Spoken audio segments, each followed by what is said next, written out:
Hello dear students, welcome you all. How is everyone? कैसे हैं सभी लोग? क्या सब लोग सुन पा रहे हैं मुझे? Are you able to hear me? क्या आवाज़ आ रही है? Sound okay? Audio okay? Video okay? Audio video okay? सब देख पा रहे हैं, सुन पा रहे हैं? चलिए, तो अभी नई क्लास शुरू करते हैं। Let us start this class.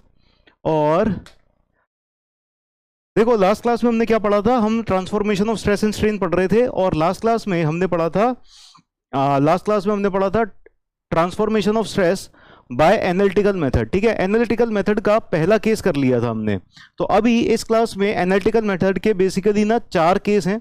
तो 3 केस और बचे हुए हैं और फिर हमको ग्राफिकल मेथड स्टार्ट करना है। ठीक है, so first we will complete these 3 cases और फिर उसके बाद हम ग्राफिकल मेथड स्टार्ट करेंगे। ठीक है ना? तो रेडी हैं सब लोग? Everyone ready? सब लोग रेडी हैं? यस और नो बोल दो जल्दी से।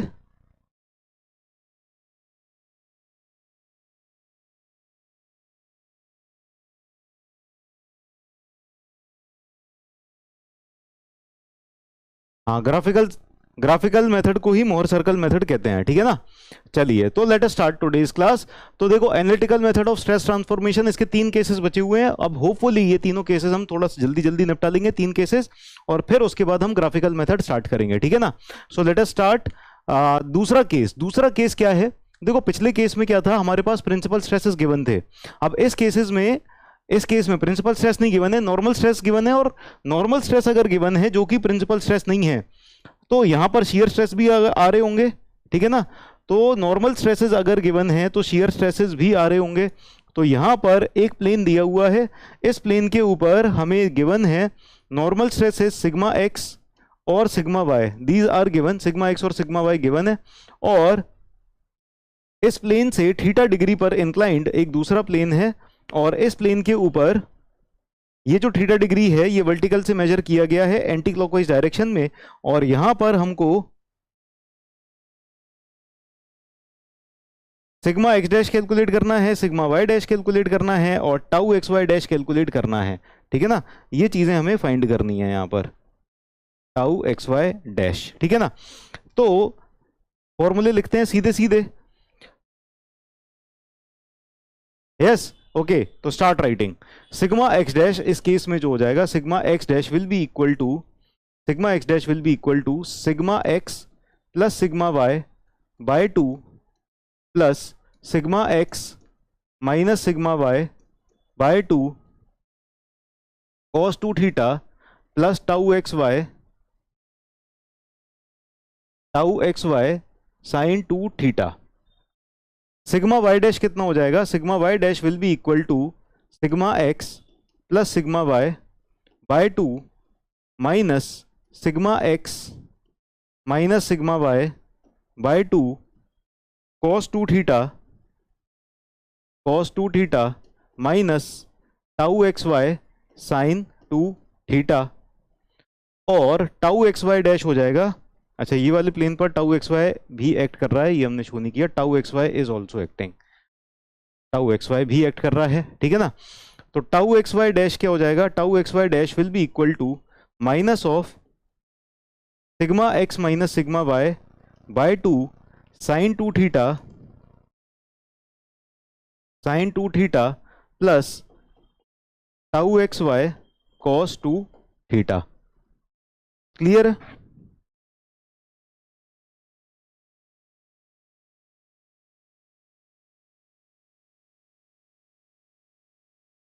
डन? लिख लो जल्दी से।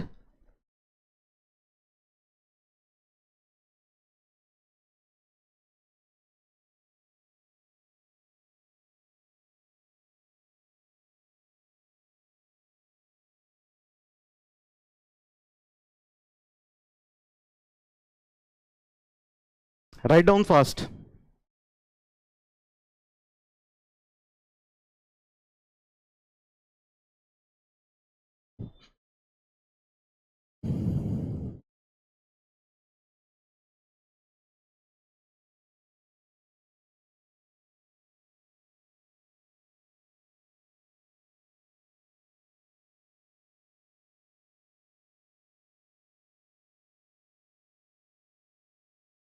डन, चलिए वेरी गुड। तो let us say this equation is 1, ये इक्वेशन है 1, ये इक्वेशन है 2 और ये इक्वेशन है 3, है ना, इक्वेशन 1 2 एंड 3। अब इक्वेशन 1 और 2 को ऐड करें तो क्या मिल जाएगा, जरा बताओ, इक्वेशन 1 और 2 को ऐड कर दें तो क्या मिल जाएगा। इक्वेशन 1 और इक्वेशन 2 को दोनों साइड ऐड करते हैं, तो जब यहां पर इक्वेशन 1 और 2 को ऐड करेंगे तो क्या मिल जाएगा, sigma x dash plus sigma y dash, ठीक है ना। यहां पर इक्वेशन 1 और 2 को ऐड करेंगे तो ये वाला पार्ट आपस में कैंसिल, ये वाला पार्ट और ये वाला पार्ट आपस में कैंसिल, ये दोनों आपस में कैंसिल, बचेगा कितना, ये वाला पार्ट बचेगा, this part will be remaining. तो sigma x plus sigma y by 2 और sigma x plus sigma y by 2 इन दोनों को ऐड किया तो क्या बचेगा, sigma x plus sigma y अकेला बचेगा, ठीक है ना। तो sigma x dash plus sigma y dash will be equal to sigma x plus sigma y, sigma x dash plus sigma y dash will be equal to sigma x plus sigma y. ये हमारे पास बचा रह जाएगा, ये बचा रह जाएगा, तो फिर इसको लिख लेते हैं, write down adding equation 1 and 2।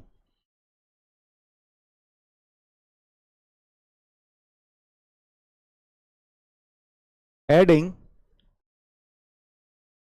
Equation 1 and equation 2, equation 1 और इक्वेशन 2 दोनों को ऐड कर देंगे तो हमको क्या मिलेगा, sigma x dash plus sigma y dash will be equal to sigma x plus sigma y, है ना।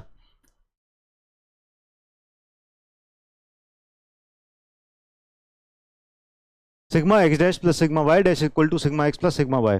बच्चों बताओ what is the difference between principal stress and normal stress, बताओ जरा difference between principal stress and normal stress. तो sigma x dash plus sigma y dash will be equal to sigma x plus sigma y. इससे ये समझ में आ रहा है कि जो पिछले वाले केस में हमारा कंक्लूजन था कि sum of normal stresses on two mutually perpendicular planes is always constant, वो यहां से फिर से वेरीफाई हो रहा है, यानी रिपीट हो रहा है, यानी हमेशा ही sum of normal stresses on two mutually perpendicular planes will always be constant, ठीक है ना। तो यहां से क्या कंक्लूजन निकल के आया, sum of normal stresses on two mutually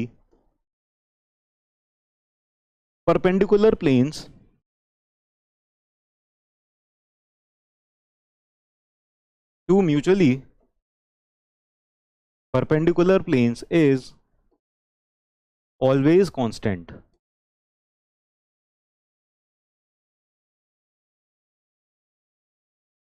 principal stress और नॉर्मल स्ट्रेस में डिफरेंस ये है कि देखो, नॉर्मल स्ट्रेस भी प्लेन से परपेंडिकुलर ही है, प्रिंसिपल स्ट्रेस भी प्लेन से परपेंडिकुलर ही है।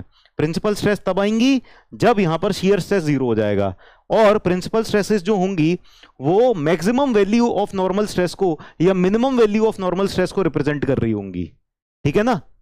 तो जब प्रिंसिपल स्ट्रेसेस एक्ट कर रही हैं तब यहां पर शियर स्ट्रेस जीरो होंगी, ये अंतर है।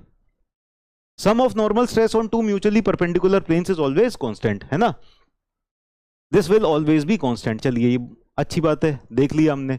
अब एक बात बताओ, यहां पर अगर आपको, अच्छा ये वाले प्लेन से किसी ना किसी एंगल पर होंगी ना प्रिंसिपल स्ट्रेसेस, इससे पिछले वाले केस में तो सीधे सीधे प्रिंसिपल स्ट्रेसेस दिए थे, प्रिंसिपल प्लेन ही दिया था, लेकिन ये वाला तो प्लेन प्रिंसिपल प्लेन नहीं है, ये प्रिंसिपल स्ट्रेसेस नहीं है, तो प्रिंसिपल स्ट्रेसेस अब कैलकुलेट करनी पड़ेंगी, कहां पर आएंगी प्रिंसिपल स्ट्रेसेस, ठीक है ना। तो प्रिंसिपल स्ट्रेसेस की कंडीशन क्या होगी, if we want to find principal stress अगर पता करना है तो क्या कंडीशन होगी, प्रिंसिपल स्ट्रेस ऐसे प्लेन पर मिलेंगी जब शियर स्ट्रेस जीरो हो जाएगा, यानी tau x y dash zero हो जाएगा, टाउ एक्स वाई डैश, तो ऐसे प्लेन पर प्रिंसिपल स्ट्रेस मिलेंगी, ऐसे प्लेन पर प्रिंसिपल स्ट्रेस मिलेंगी जिस प्लेन पर ये जो शियर स्ट्रेस है tau x y dash this will become zero, तब कंडीशन आ जाएगी हमारी क्या, प्रिंसिपल प्लेन्स की। ये बात समझ में आई, प्रिंसिपल प्लेन की क्या कंडीशन हो जाएगी कि ये वाले प्लेन पर शियर स्ट्रेस जीरो हो जानी चाहिए, तो ऐसा एंगल होना चाहिए, ये ऐसा एंगल होना चाहिए जब tau x y dash zero हो जाए, ठीक है ना। So write down for condition of principal stresses या for condition of principal stress, principal plane, for condition of principal planes की क्या कंडीशन होगी, प्रिंसिपल प्लेन्स की कंडीशन होगी that tau xy dash will be equal to 0, tau xy dash will be equal to 0, यानी कि यहां से अगर हम सॉल्व करें, इसको जीरो रख देते हैं, इसको जीरो रख दिया, ये वाली टर्म इधर आ गई, है ना। तो sigma x minus sigma y by 2 into sine 2 theta is equal to tau x y cos 2 theta, ये आ जाएगा। ठीक है, so sigma x minus sigma y by 2 sine 2 theta is equal to tau x y cos 2 theta. अब ये cos 2 theta यहां पर नीचे ले जाते हैं, sin 2 theta by cos 2 theta क्या हो जाएगा, tan 2 थीटा, और ये वाली टर्म इसके नीचे ले जाते हैं, तो यहां पर हमारे पास आ जाएगा tan 2 theta, tan 2 theta is equal to 2 tau x y divided by sigma x minus sigma y, sigma x minus sigma y. ठीक है,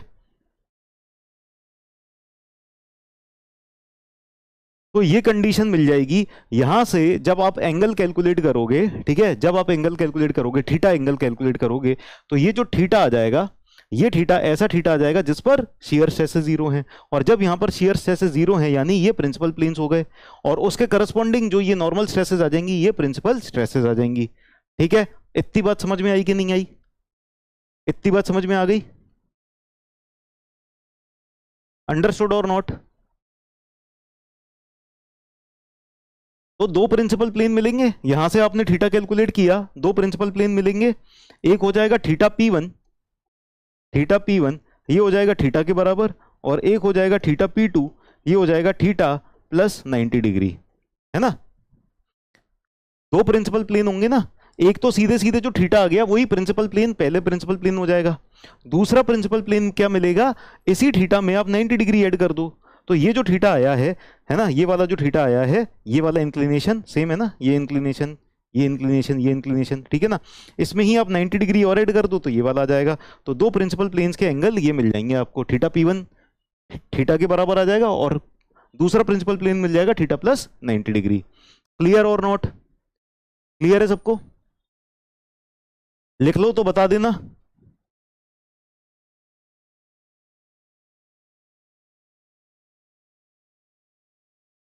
लिख लो तो बता देना।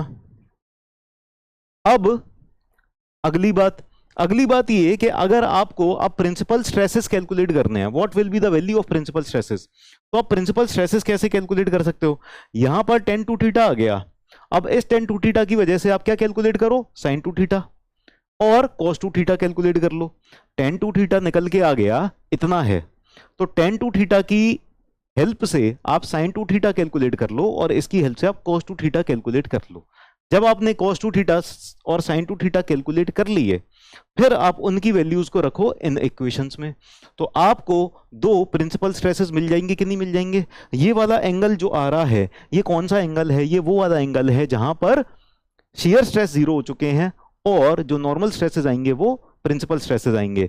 तो ये 2 थीटा आपने कैलकुलेट किया, कैसे कैलकुलेट किया है ना, आपने ये ट्राइंगल लिया, ठीक है ना, tan 2 थीटा क्या बता रहा है, परपेंडिकुलर अपॉन बेस, यहां पर परपेंडिकुलर हो जाएगा 2 टाउ एक्स वाई, बेस हो जाएगा sigma x minus sigma y, ठीक है ना। आप ये हाइपोटेनियस कैलकुलेट कर लो, हाइपोटेनियस कैलकुलेट कर ली, फिर sin 2 थीटा कैलकुलेट करोगे, sin 2 थीटा क्या हो जाएगा, perpendicular upon hypotenuse, cos 2 theta क्या हो जाएगा, बेस अपॉन हाइपोटेनियस, हाइपोटेनियस आपने कैलकुलेट कर ली राइट एंगल ट्राइंगल से, ठीक है ना। अब sin 2 थीटा और cos 2 थीटा की वैल्यू यहां पर रखो, है ना, cos 2 थीटा sin 2 थीटा, फिर इसमें रखो, है ना, इसको और फर्दर सॉल्व करो। ये आप घर पे करना, क्योंकि आप लोग बहुत समझदार हो, आपको डेरिवेशंस करना अच्छा लगता है, लेकिन मुझे नहीं करना लगता अच्छा लगता ऐसे खतरनाक डेरिवेशंस, ठीक है, जो किसी मतलब के नहीं है, फालतू की कैलकुलेशन है। तो मैंने आपको तरीका बता दिया क्या करना है, आप लोग कर लेना, मैं आपको रिजल्ट बता, जो समझदार बच्चे हैं उनको मैं रिजल्ट बता देता हूं, वो रिजल्ट लिख लें, ठीक है। तो आपको तरीका बता दिया कि कैसे आता है, यहां से थीटा कैलकुलेट किया, 2 थीटा कैलकुलेट किया, 2 थीटा से sin 2 theta cos 2 theta calculate किए, और उनको इन इक्वेशंस में रख देंगे, तो हमारे पास प्रिंसिपल स्ट्रेसेस की वैल्यूज आ जाएंगी, ठीक है, will get the values of principal stresses. तो प्रिंसिपल स्ट्रेसेस की जो वैल्यूज आ जाएंगी विल राइट डाउन, क्योंकि ये प्रिंसिपल स्ट्रेसेस की वैल्यूज ही सीधे सीधे एग्जाम में काम आनी है ना। तो सिग्मा 1 और सिग्मा 2 कितने हो जाएंगे, these will be equal to sigma x plus sigma y by 2, और जिन लोगों को डेरिवेशन करना है प्लीज पक्का करना डेरिवेशन, ठीक है, plus minus under root sigma x minus sigma y by 2 whole square plus tau x y square, ठीक है ना। And this is very important, ये बहुत इंपॉर्टेंट है, दिस इज वेरी इंपॉर्टेंट, ठीक है ना, ये बहुत इंपॉर्टेंट है, बहुत बहुत बहुत बहुत इंपॉर्टेंट है, ठीक है। तो ये स्टार मार्क कर लो आप।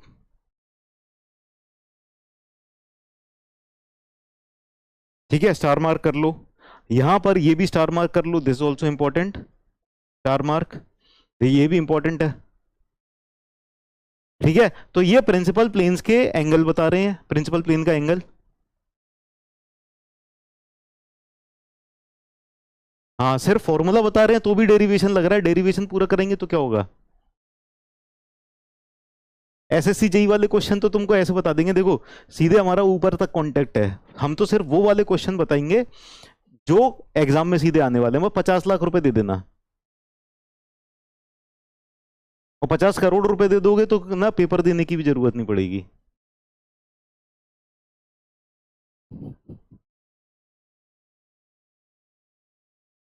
स्क्वायर देना भूल गए? कहां पर स्क्वायर देना भूल गए? यहां पे नहीं, दे तो रखा है, देखो स्क्वायर।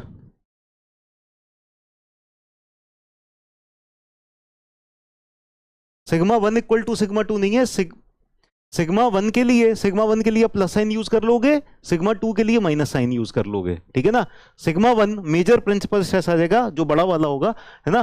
तो सिग्मा 1 के लिए आपको प्लस साइन यूज करना है, सिग्मा 2 के लिए माइनस साइन यूज करना है। ये डिवाइडेड बाय 2 नहीं है, दोनों की इक्वेशन अलग अलग लिखने से अच्छा सिग्मा 1 या सिग्मा 2, सिग्मा 1 स्लैश सिग्मा 2 ऐसे करके लिखा हुआ है। सिग्मा 1 प्लस साइन करके आ जाएगा और सिग्मा 2 माइनस साइन यूज करके आ जाएगा, ठीक है।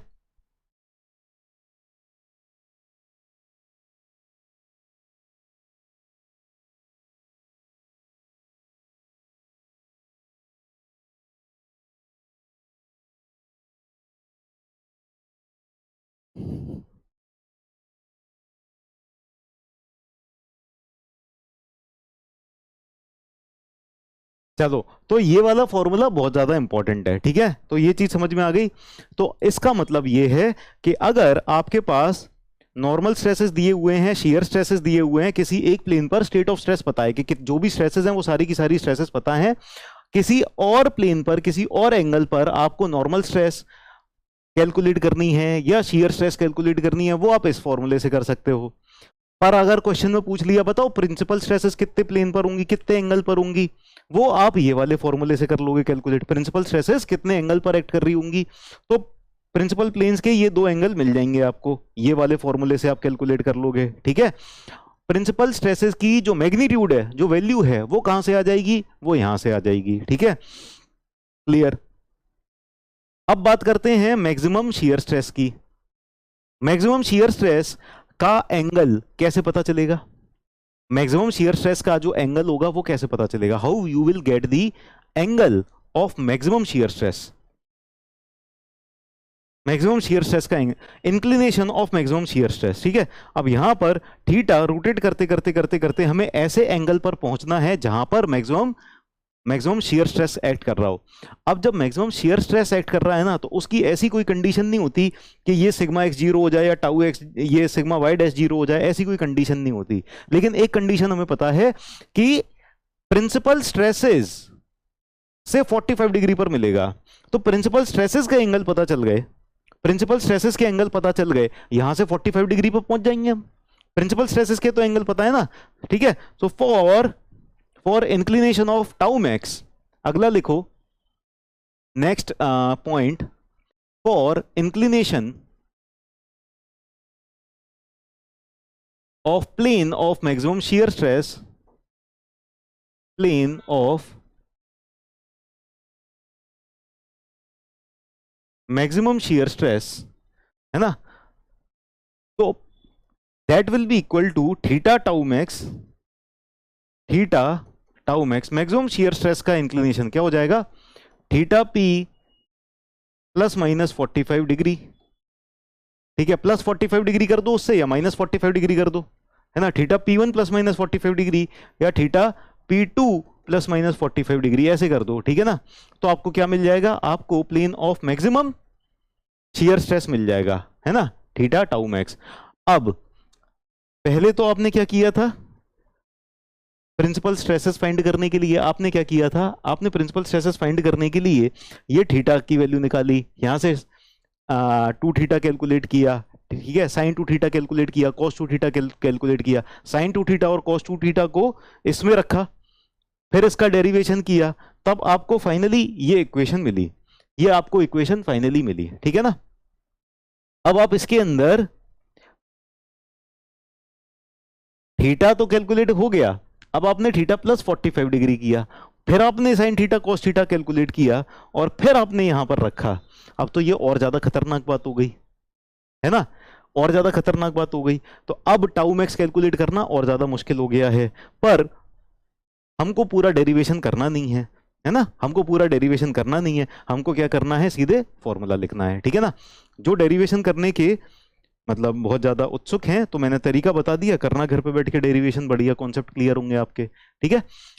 हम फॉर्मूला लिख लेते हैं, तो फॉर्मूला क्या है, मैक्सिमम शियर स्ट्रेस का फॉर्मूला, मैक्सिमम शियर स्ट्रेस, ठीक है। तो मैक्सिमम शियर स्ट्रेस का फॉर्मूला हो जाएगा tau max will be equal to under root of sigma x minus sigma y by two whole square plus tau x y whole square. अरे ये तो लेकिन फॉर्मूला आसान निकल के आ गया है, बहुत सारा काटा पीटी हो गई होगी, कुछ कुछ चीजें आपस में कैंसिल आउट हो गई होंगी, है ना, तभी इतना आसान सा निकल के आ गया। चलो ये तो हमारे लिए बहुत अच्छी बात है, ये उस वाले से भी आसान हो गया, इससे इससे आसान हो गया, है ना। इसमें क्या था, sigma x plus sigma y by two को इसको हटा देंगे, बस बाकी जो बचा इतना इतना पार्ट, ये वाला हो गया मैक्सिमम शियर स्ट्रेस, है ना, है ना, ये हो गया मैक्सिमम शियर स्ट्रेस। तो यानी अगर आपको मैक्सिमम शियर स्ट्रेस पता है, मैक्सिमम शियर स्ट्रेस पता है, तो आपको क्या करना है, sigma x plus sigma y by two कर दो, है ना। Sigma x plus sigma y by two क्या हो जाएगा, sigma x plus sigma y by two हो जाएगा average of shear stress, average of normal stresses, ठीक है ना। और ये वाली वो वाली स्ट्रेस हो जाएगी ना, जो कि प्लेन ऑफ टाउ मैक्स पर नॉर्मल स्ट्रेस होगी, ये वाली stress normal stress on plane of maximum shear stress होगी, नहीं होगी। पिछले वाले केस में किया था, केस वन में किया था, sigma x plus sigma y by two क्या है, it is the normal stress on plane of maximum shear stress. तो normal stress on plane of maximum shear stress calculate किया, इसमें शियर स्ट्रेस को ही plus minus कर दिया, जो maximum shear stress की वैल्यू आ रही है उसको ही प्लस माइनस कर दिया। तो एक बार प्लस करने पर आपको मेजर प्रिंसिपल स्ट्रेस मिल जाएगी, माइनस करने पे माइनर प्रिंसिपल स्ट्रेस मिल जाएगी। क्लियर है, समझ में आई, समझ में आई बात, क्लियर और नॉट, लिख लो इसको। तो टाउ मैक्स भी आपके पास आ गया है, you have got tau max also.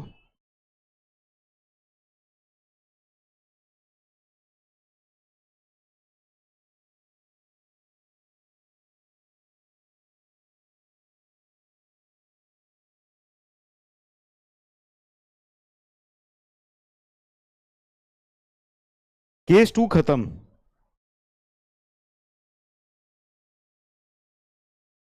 ठीक है, केस टू खत्म, done, case two is done, खत्म हो गया, ठीक है। चलिए अब अगले केस पर चलते हैं, let's move on to case three. अच्छा, केस टू का ये क्वेश्चन था पिछले क्लास में, ये क्वेश्चन हम सॉल्व नहीं कर पाए थे, अब इस क्लास में कर लो सॉल्व। ये केस टू का क्वेश्चन है, केस टू का क्वेश्चन है, चलो इसको 90 सेकंड दे देता हूं मैं, आराम से सॉल्व करो, ठीक है, सॉल्व करो, टिक करो।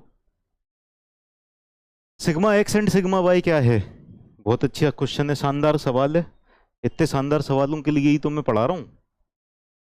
मैंने टीचिंग कैरियर ज्वाइन ही इसीलिए किया, इतने खतरनाक खतरनाक सवाल मिले। सिग्मा एक्स और सिग्मा वाई क्या है,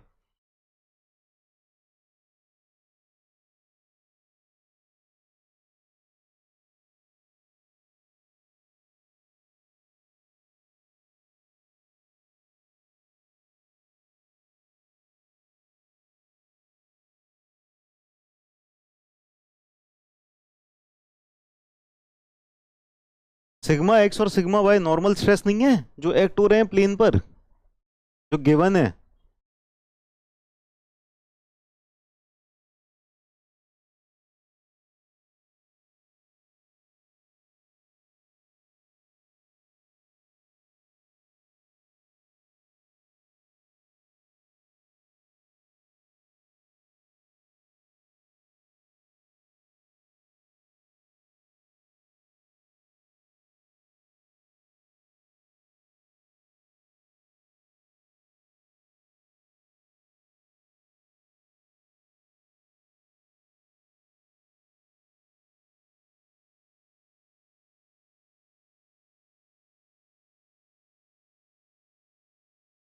अब क्या किया जाए, सॉल्व करें क्या?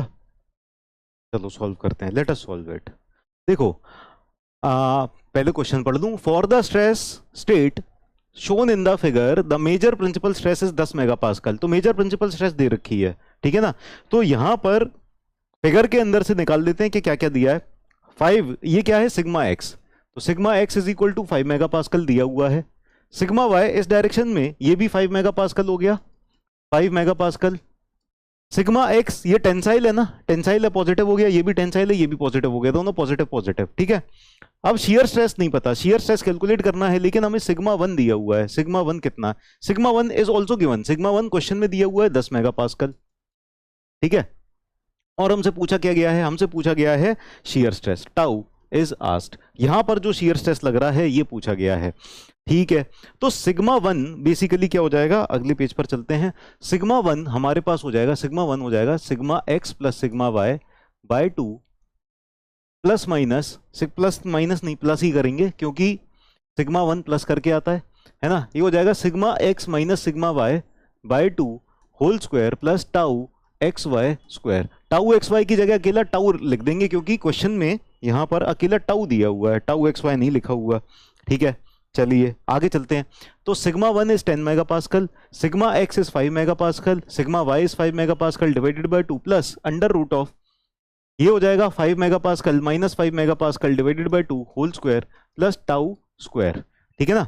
तो 10 इज इक्वल टू 5 प्लस, ये तो 0 हो गया, अकेला बचा टाउ स्क्वायर, और टाउ स्क्वायर का अंडर रूट कर देंगे तो टाउ बचा। तो ताऊ जी कितने आ गए हैं, ताऊ जी आ गए हैं 10 माइनस 5 यानी 5 मेगापास्कल। दिस इज ताऊ जी, 5 megapascal will be the correct answer. Correct answer will be option B. सबका सही, सबको समझ में आ गया, कोई दिक्कत? Option B is the correct answer. 53% बच्चों ने सही कर दिया है। मैं ऐसे, गुड बच्चे, गुड बच्चे, गुड। 50% से ऊपर जाता है तो मुझे थोड़ी सी खुशी होने लगती है, 75% से ऊपर जाएगा तो मुझे बहुत ज्यादा खुशी हो जाएगी, है ना। चलिए, तो शगुन, सपना, जतिन, आकाश, नेहल, बहुत बढ़िया, अच्छे बच्चे हैं। चलो, तो second case done, second case खत्म।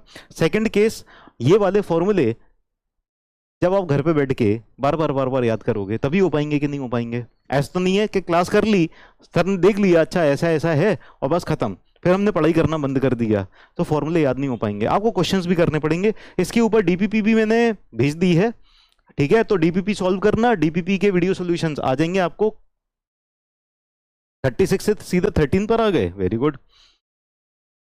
तो 36 चाइना टाउन से तुम आ गए 13 सुरूर पे, अच्छी तरक्की है। आगे चलते हैं, case 3, third case, when only shear stress are acting on the given plane. अच्छा, एक और बात, एक और थोड़ा सा इंपॉर्टेंट डिस्कशन इसके ऊपर, ज्यादा इंपॉर्टेंट तो नहीं है फिर भी थोड़ा सा इंपॉर्टेंट है कि ये वाला जो केस है ना, case 2, this is most general case, ये सबसे ज्यादा जनरल केस है। Why this is most general case? Case 1 general case क्यों नहीं था? जनरल केस का मतलब होता है कि जनरल सबको समेटे हुए, ठीक है ना। स्पेसिफिक जो हो जाते हैं उस जनरल से कुछ पार्ट स्पेसिफिक्स कर दिए, है ना, वो जनरल केस सब पे एप्लीकेबल हो जाएगा। जनरल केस किस पे? सब पे एप्लीकेबल हो जाएगा, लेकिन स्पेसिफिक केस कुछ स्पेसिफिक केसेस पे ही एप्लीकेबल होगा, ठीक है ना। तो इन सारे केसेस में से सबसे ज्यादा मोस्ट जनरल केस है केस 2, ठीक है। केस 2 अगर याद कर लिया, अगर ये वाली इक्वेशन याद कर ली तो केस 1 की भी इक्वेशन आ जाती है ना। कैसे? केस 1 के अंदर क्या था, ये टाउ एक्स वाई था नहीं, केस 1 के अंदर टाउ एक्स वाई ये था नहीं, ठीक है ना। तो केस 1 की इक्वेशन डिराइव करने के लिए ये टाउ एक्स वाई हटा दो, हटा दो, ठीक है। तो यही जो बची हुई इक्वेशंस हैं, इतना इतना पार्ट, ये केस 1 की ही इक्वेशन है कि नहीं है ना। टाउ एक्स वाई नहीं था तो ये सिग्मा 1 और सिग्मा 2 थे, ये थे सिग्मा 1 और सिग्मा 2। जब शियर स्ट्रेस एक्ट नहीं कर रहा है तो यही नॉर्मल स्ट्रेसेस क्या हो जाएंगी, ये नॉर्मल स्ट्रेसेस प्रिंसिपल स्ट्रेस हो जाएंगी, ठीक है ना। तो उसमें से ये टाउ एक्स वाई हट जाएगा, टाउ एक्स वाई हट जाएगा, इतना इतना पार्ट बचेगा, this much part will be remaining, और ये वाला जो पार्ट होगा ये क्या होगा, केस 1 का पार्ट हो जाएगा, है कि नहीं है। तो केस 2 अगर याद है तो केस 1 के स्पेसिफिक केस इसी से ही हो जाएगा, ठीक है। केस 3 में क्या है, अकेली शियर स्ट्रेस है। तो केस 1 में अकेली नॉर्मल स्ट्रेसेस थी, और केस 3 में अकेली shear stresses हैं, लेकिन इसमें shear stresses भी हैं, इसमें normal stresses भी हैं। तो अब केस 3 पे चलने के लिए, केस 3 डिराइव करने के लिए क्या कर सकते हैं, सिग्मा y हटा दो और सिग्मा x हटा दो। तो सिग्मा y और सिग्मा x अगर हटा देंगे तो ये वाला पूरा पार्ट हट जाएगा, this part will be removed, अकेला इतना पार्ट रह जाएगा। ठीक है, यहां पर से इतना पार्ट हट जाएगा, है ना, अकेला इतना पार्ट रह जाएगा, यहां पर से ये वाला पार्ट हट जाएगा, ठीक है, अकेला इतना पार्ट रह जाएगा, खेल खत्म, केस 3 डिराइव हो गया। चैट में टॉपर हो तुम, चैट में तो तुम टॉपर ही हो, तभी ब्लॉक हो जाते हो ऐसे, ऐसे सेकंड रैंक, फर्स्ट रैंक और 0 रैंक पे पहुंच जाते हो सीधे सटा, 0 आउट ही, चैट से ही आउट हो गए। समझ में आ गया? ठीक है, तो केस 3 पर चलते हैं। तो केस 3 के फॉर्मूले डिराइव हो ही गए, कुछ करने की जरूरत नहीं है, हो गए डिराइव, है ना, ये हटा देना है बस पार्ट, हो गए केस 3 के फॉर्मूले डिराइव, इतना इतना पार्ट हटा दो, केस 3 डिराइव हो गया, है कि नहीं, है ना। चलो तो केस 3 लिख लेते हैं, let us write down case 3। तो केस 3 में हमारे पास एलिमेंट है, चलो ये भी पढ़ लो, अभी बच्चे कहेंगे कि सर इसका मतलब समझाओ। तो when only shear stresses are acting on the given plane, हमारा जो गिवन प्लेन है उस पर अकेली शियर स्ट्रेस एक्ट कर रही हैं, और नॉर्मल और शियर स्ट्रेसेस फाइंड करने हैं थीटा इंक्लाइंड पर, थीटा एंगल पर जो प्लेन है उस पर नॉर्मल और शियर स्ट्रेसेस फाइंड करने हैं, ठीक है ना।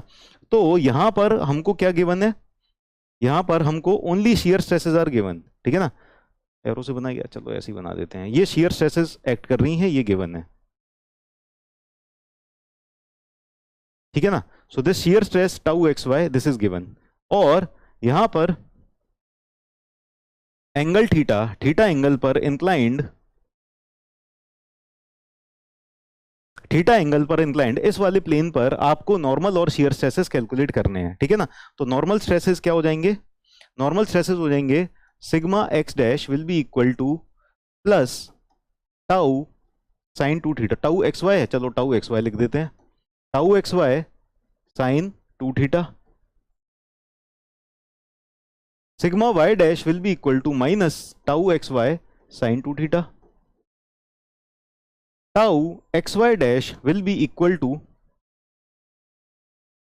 टाउ एक्स वाई डैश, ये कितना हो जाएगा, कहाँ गया कहाँ गया कहाँ गया कहाँ गया उसे ढूंढो, ये हो जाएगा, ये तो गायब हो जाएगा, tau x y cos 2 theta हो जाएगा, plus tau x y cos 2 theta, ये हो जाएगा plus tau x y cos 2 theta, ठीक है, डन, क्लियर। हाँ, मतलब गिवन प्लेन पर नॉर्मल स्ट्रेस 0 है, अगर ओनली शियर स्ट्रेसेस ही एक्ट कर रहे हैं तो नॉर्मल स्ट्रेस पर 0 हो जाएगा।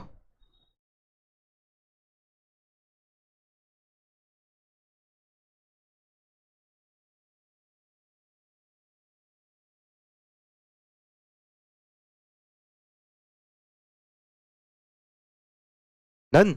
अब देखो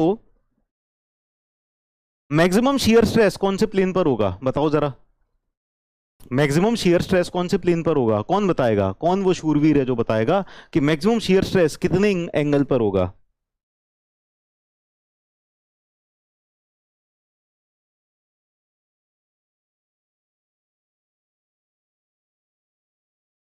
मैक्सिमम शियर स्ट्रेस कितने एंगल पर होगा, कितने प्लेन पर होगा, किस, कौन बताएगा, कोई तो शूरवीर होगा आप सब में से जो बताए कि maximum shear stress tau max यहां से 45 डिग्री पर होगा, ऐसे शूरवीरों की जरूरत नहीं है ठीक है, कहां पर होगा cos 2 थीटा मैक्सिमम होना चाहिए, ठीक है, cos 2 थीटा मैक्सिमम होना चाहिए, cos 2 थीटा मैक्सिमम वैल्यू कितनी हो जाएगी, 1 हो जाएगी, cos 2 थीटा मैक्सिमम कब होता है, 0 पर होता है, ठीक है ना।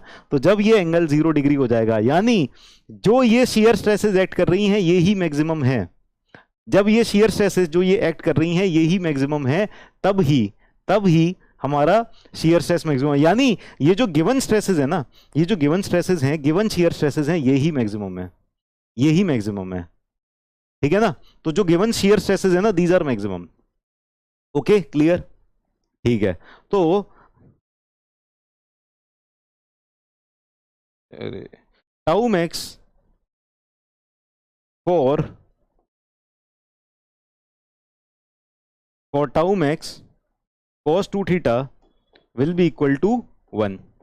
That means theta is equal to 0 degree और theta is equal to 90 degree, है ना। मतलब 2 थीटा या तो 0 डिग्री हो जाएगा या 180 डिग्री हो जाएगा। 2 थीटा 0 डिग्री हो जाएगा या 180 डिग्री हो जाएगा। तो थीटा 0 डिग्री या 90 डिग्री हो जाएगा, ठीक है ना। तो यहां पर इन प्लेन्स पर जो शियर स्ट्रेसेस एक्ट कर रही हैं यही मैक्सिमम शियर स्ट्रेसेस हैं, ठीक है ना। तो मैक्सिमम शियर स्ट्रेसेस पर ये वाले प्लेन पर, तो इस केस में क्या हो रहा है, नॉर्मल स्ट्रेसेस 0 आ रहे हैं। नॉर्मल स्ट्रेसेस 0 आ रहे हैं, ये तो गिवन ही है, 0 गिवन है, ठीक है ना।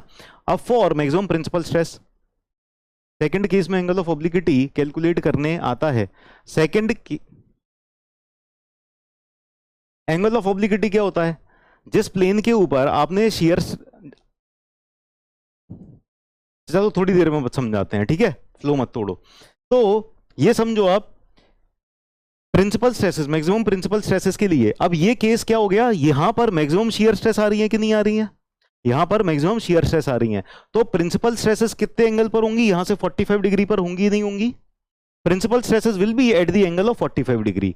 और अगर ऐसे नहीं समझना है तो ऐसे समझ लो कि आपको सिग्मा एक्स डैश और सिग्मा वाई डैश मैक्सिमम चाहिए, तभी तो प्रिंसिपल स्ट्रेसेस होंगे।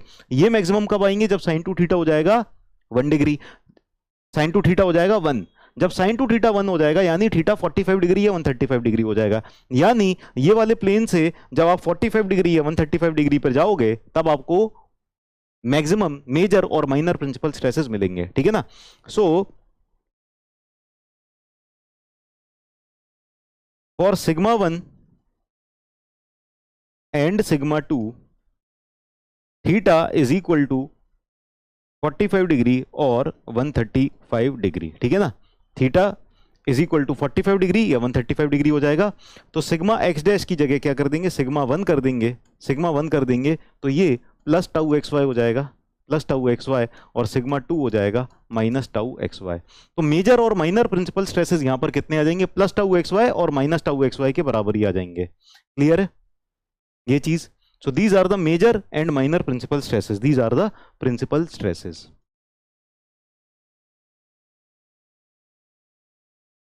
ठीक है।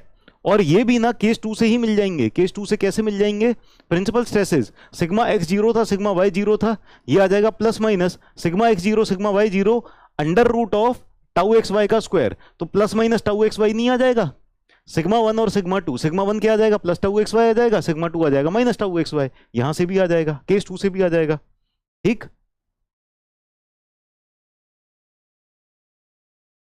क्लियर है।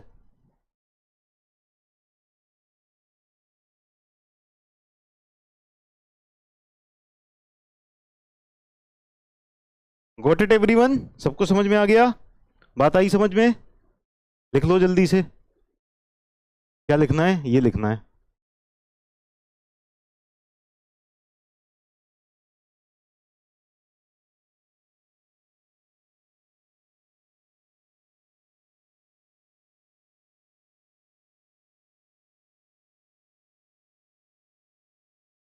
Write down fast.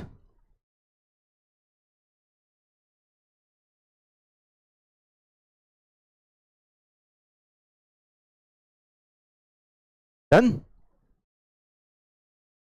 Sir cos 2 theta का मान 0 होगा फॉर मैक्सिमम।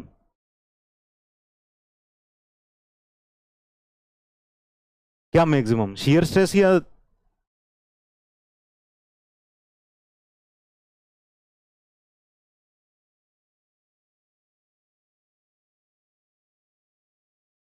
फॉर मैक्सिमम, क्या मैक्सिमम पूरा लिखो ना, मैक्सिमम शियर स्ट्रेस या मैक्सिमम नॉर्मल स्ट्रेस। चलो केस 3 डन, आगे चलते हैं case 4। When equal and alike stresses are acting on all planes, hydrostatic stress condition. Equal and alike, equal का मतलब बराबर, बराबर बराबर, और अलाइक मतलब एक जैसे,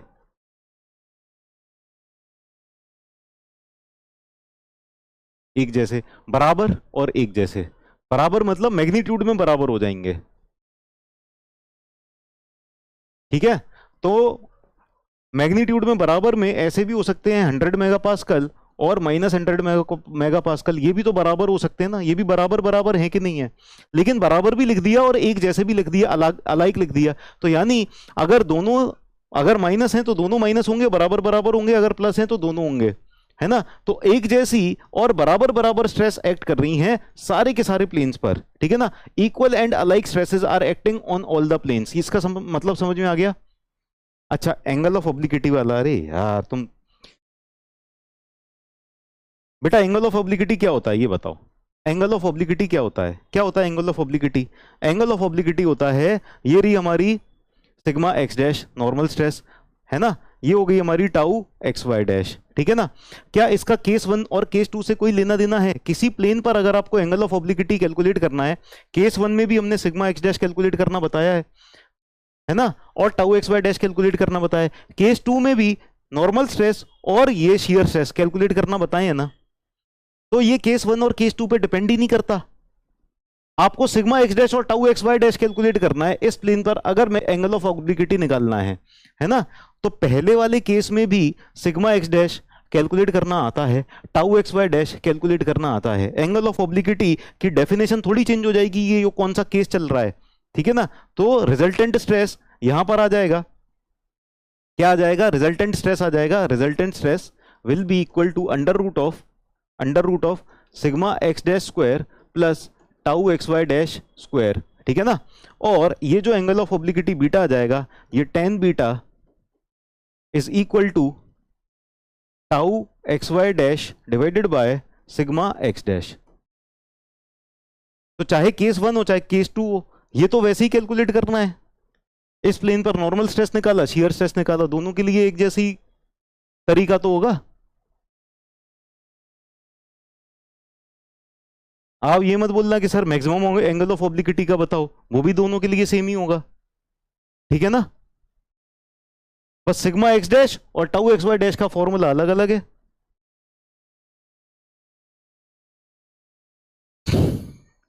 मैं जो सोच रहा था कि तुम अब मैक्सिमम एंगल ऑफ ऑब्लिक्विटी पूछोगे, और पूछ ही लिया तुमने। क्या अंतर है भाई, क्या अंतर है दोनों में, है? आपको मैक्सिमम एंगल ऑफ ऑब्लिक्विटी के लिए टाउ मैक्स वाला प्लेन ले लो, मैक्सिमम एंगल ऑफ ऑब्लिक्विटी के लिए टाउ मैक्स वाला प्लेन ले लो, ठीक है। तो यहां पर ये सिग्मा क्या हो जाएगा, अच्छा टाउ मैक्स का फॉर्मूला चेंज हो जाएगा क्या? टाउ मैक्स का फॉर्मूला तो वही हो जाएगा, सिग्मा 1 माइनस सिग्मा 2/2, या फिर टाउ मैक्स यहां से कैलकुलेट कर लो, ठीक है। अब जो चीजें दी होंगी उससे ही कैलकुलेट करोगे आप, वॉट एवर इज गिवन। आपको यह पता होना चाहिए कि टाउ मैक्स कैसे कैलकुलेट करना है। अगर प्रिंसिपल स्ट्रेसेस नहीं दिए, नॉर्मल स्ट्रेसेस और शियर स्ट्रेस दिए, तो भी आप टाउ मैक्स कैलकुलेट कर सकते हो, ठीक है। और टाउ मैक्स के ऊपर आप नॉर्मल स्ट्रेस भी कैलकुलेट कर सकते हो, थीटा एंगल पता होगा आपको। आपको क्या करना है, एंगल ऑफ ऑब्लिक्विटी के लिए या मैक्सिमम एंगल ऑफ ऑब्लिक्विटी के लिए आपको नॉर्मल स्ट्रेस कैलकुलेट करना है और शियर स्ट्रेस कैलकुलेट करना है। जब मैक्सिमम की बात हो जाएगी तो मैक्सिमम वाले प्लेन पर होगा। बात समझ में आई कि नहीं आई? बात समझ में आई? शियर फेलियर जहां अकर होगा वहां पे एंगल ऑफ ऑब्लिक्विटी लेते हैं।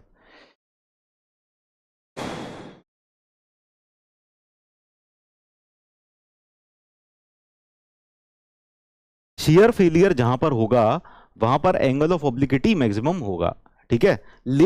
एंगल ऑफ ऑब्लिक्विटी तो आप किसी भी प्लेन पर ले सकते हो कि कितना एंगल ऑफ ऑब्लिक्विटी आ रहा है, लेकिन शियर फेलियर जहां पर होगा वहां पर एंगल ऑफ ऑब्लिक्विटी मैक्सिमम हो जाएगा, ठीक है। लेने को आप किसी भी प्लेन पर ले लो, आप ना यहां पर ले लो, इस वाले प्लेन पर ले लो, एंगल ऑफ ऑब्लिक्विटी कितना आ जाएगा, है ना। आप ये वाले प्लेन पर कैलकुलेट कर लो, ये वाले प्लेन पर कैलकुलेट कर लो, एंगल ऑफ ऑब्लिक्विटी कितना आ जाएगा। आप ये वाले प्लेन पर कैलकुलेट कर लो, इस वाले प्लेन पर कैलकुलेट कर लो, आप इस वाले प्लेन पर कैलकुलेट कर लो, किसी भी प्लेन पर कैलकुलेट कर सकते हो। वो तो एंगल ऑफ ऑब्लिक्विटी का फॉर्मूला तो जनरल है ना, क्या हो जाएगा, tau x y divided by sigma x, tan beta is equal to tau x y divided by sigma x. ये एंगल ऑफ ऑब्लिक्विटी का फॉर्मूला हो गया। अच्छा, आप इसीलिए इतना बार बार पूछ रहे हो, जो मैंने कहा था कि ये थोड़ा सा कम इंपॉर्टेंट है, तो आपने कहा कि अच्छा ये कम इंपॉर्टेंट कैसे है, मैं इसको इंपॉर्टेंट बनाऊंगा, पूछ पूछ के। अब देखना, इतना बार पूछ लिया मैंने सर से कि अब ये एग्जाम में आना ही आना पड़ेगा इसको। चलो ठीक है भैया, बहुत कंफ्यूजन हो रहा है फॉर्मूले में।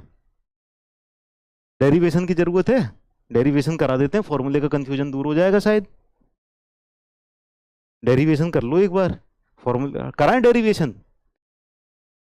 कौन कौन रुकने को तैयार है 1 घंटे और? क्लास खत्म होने के 1 घंटे बाद 1 घंटे और रुक लेना, ठीक है? हम डेरिवेशन भी करा देंगे, देखते हैं फॉर्मूले का कंफ्यूजन खत्म होता है कि नहीं होता। एंगल ऑफ ऑब्लिक्विटी क्या होता है? Very good. और बताओ परमवीर चक्र, इन सब फॉर्मूले को कैसे याद करें? अरे डेरिवेशन पढ़ के डेरिवेशन पढ़ के याद हो जाएंगे सारे फॉर्मूले, ठीक है? अरे ये क्या हो गया? ओ माय गॉड, ज्यादा मजाक कर दिया क्या? मजाक से नाराज हो जाता है ये। सही हो जा, हद है।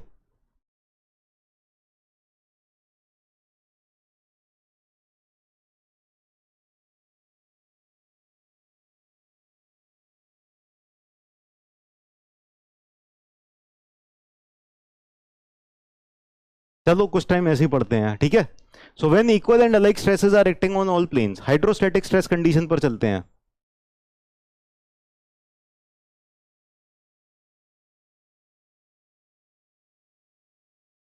सोनू सिंह पटेल, तुम रुकोगे? चलो ठीक है, तो हम डेरिवेशन कराएंगे, लेकिन तुम्हें, हम अपने हिसाब से ही कराते हैं, लेकिन आप लोग जब इस तरह की बातें करने लगते हो ना, तब हमको गुस्सा आता है फिर। तुम लोग ये समझते हो कि अरे यार इसको कैसे सही करें।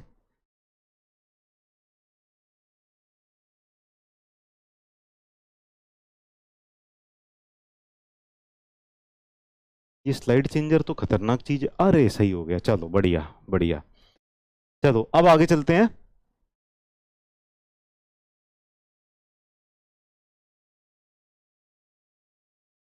आगे चलते हैं, नेक्स्ट केस।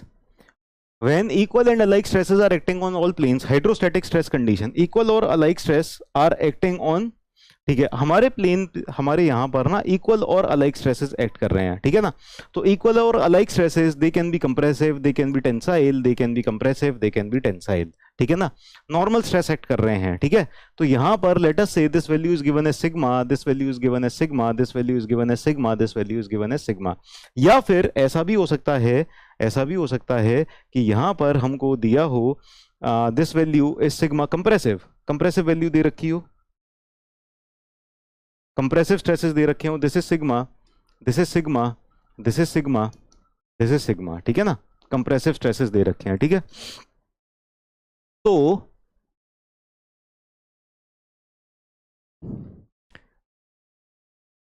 ये भी सेकंड केस से आ जाएगा क्या? ये भी सेकंड केस से आ जाएगा क्या? देखें, देखें यहां पर ना शियर स्ट्रेसेस नहीं दिए हुए हैं, ठीक है? ओनली नॉर्मल स्ट्रेसेस दिए हुए हैं। तो इसको भी ना सेकंड केस से डिराइव करने की कोशिश करते हैं। सिग्मा एक्स डैश, यहां पर क्या होगा, है ना? हमने कोई एंगल लिया थीटा, डिराइव हम ना ये वाले केस के लिए कर देते हैं, पॉजिटिव के लिए, पॉजिटिव के लिए डिराइव कर दें, दोनों के लिए अलग अलग डिराइव करने की जरूरत नहीं है। ये तो मैंने बस बता दिया, वरना आप पूछोगे कि सर क्या ये कंप्रेसिव भी हो सकता है क्या?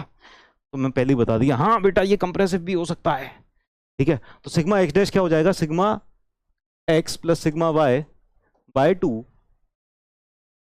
Plus sigma x minus sigma y by 2, sigma x minus sigma y by 2 cos 2 theta plus tau x y sine 2 theta. Tau x y दिया नहीं हुआ, हो जाएगा 0, टाउ एक्स वाई हो जाएगा 0, कॉस 2 थीटा पता नहीं, कॉस 2 थीटा क्यों हो जाएगा 0? सिग्मा एक्स और सिग्मा वाई दोनों बराबर है, ये हो जाएगा 0, ठीक है ना? तो सिग्मा एक्स डैश क्या आ जाएगा?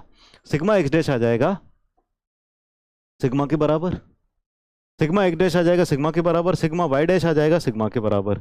ये चीज समझ में आई? दोनों सिग्मा सिग्मा आ जाएंगे। सिग्मा एक्स की जगह भी आप सिग्मा रखोगे, सिग्मा वाई की जगह भी आप सिग्मा रखोगे, है कि नहीं है? इसकी जगह भी आपको सिग्मा रखना है, this is sigma, this is sigma. तो किसी भी प्लेन पर आप कैलकुलेट करोगे, किसी भी प्लेन पर, यहां पर भी नॉर्मल स्ट्रेस सिग्मा, है ना? इस वाले प्लेन पर भी नॉर्मल स्ट्रेस सिग्मा, सारे के सारे प्लेन्स के ऊपर जो नॉर्मल स्ट्रेसेस आ जाएंगी सब sigma sigma sigma sigma sigma आ जाएंगी।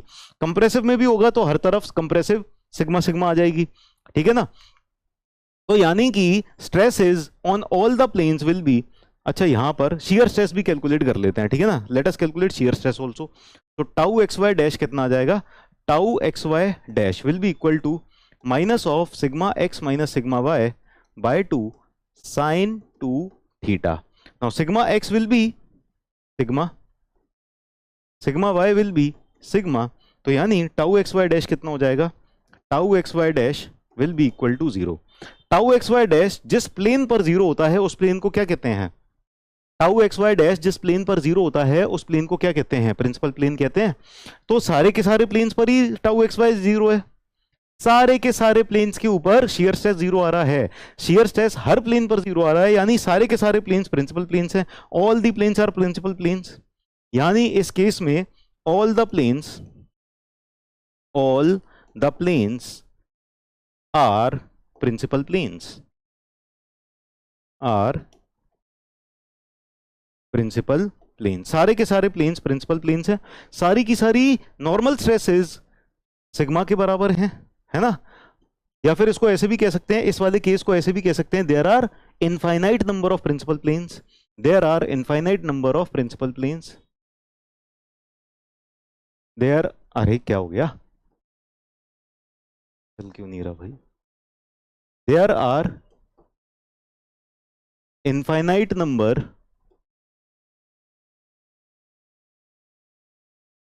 Of principal planes,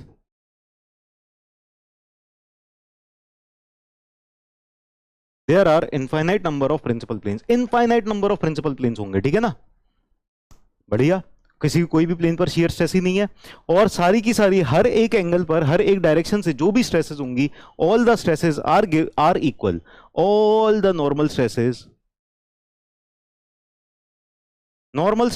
on all the planes are equal, normal stresses on all the planes are equal, सारे के सारे प्लेन्स के ऊपर जो नॉर्मल स्ट्रेसेस होंगी ना वो इक्वल हो जाएंगी, सारे के सारे प्लेन्स के ऊपर जो नॉर्मल स्ट्रेसेस हो जाएंगी वो इक्वल हो जाएंगी।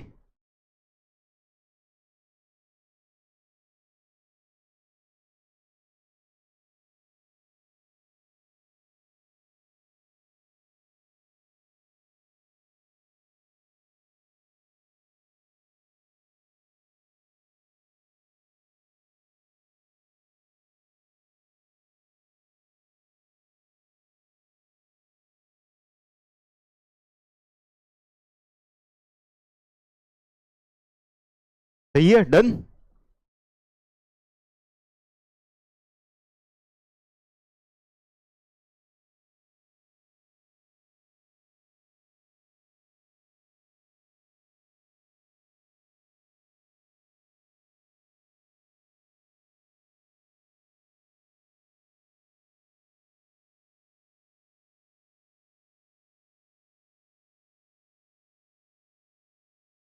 Crystal clear.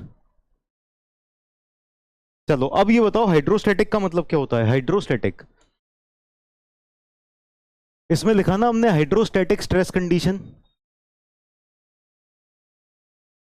हाइड्रोस्टैटिक, हाइड्रो मतलब पानी, स्टैटिक मतलब रुका हुआ,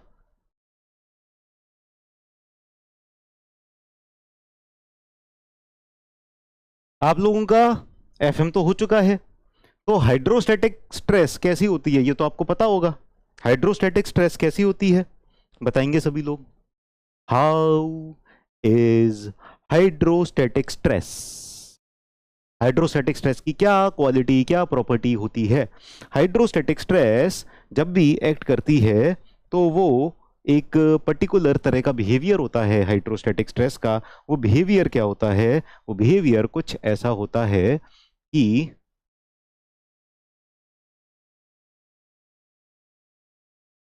वो बिहेवियर कुछ ऐसा होता है कि पानी की बढ़ती गहराई के साथ साथ स्ट्रेसेस बढ़ती जाती है, और इसके अंदर आपने पास्कल्स लॉ भी सुना होगा, पास्कल्स लॉ क्या कहता है कि जितनी स्ट्रेस लग रही है किसी पर्टिकुलर डेप्थ पर यहां पर एक पॉइंट है, ठीक है, इस पॉइंट पर जो भी स्ट्रेस लग रही है वो हर डायरेक्शन से बराबर बराबर है, डायरेक्शन से फर्क ही नहीं पड़ेगा, आप इस डायरेक्शन से लो या उस डायरेक्शन से लो, यहां पर स्ट्रेस बराबर बराबर होगी, ठीक है। लेकिन सॉइल में उल्टा हो जाता है, सॉइल में उल्टा नहीं हो जाता, अलग हो जाता है। सॉइल में क्या हो जाता है, सॉइल में वर्टिकल और हॉरिजॉन्टल प्रेशर्स अलग अलग आते हैं। सॉइल के केस में, सॉइल के केस में अगर पानी की जगह यहां पर मैं सॉइल रख दूं, मिट्टी रख दूं, तो मिट्टी चलो मैं ब्राउन कलर से बना देता हूं, है ना, अरे ऐसी थोड़ी होती है मिट्टी,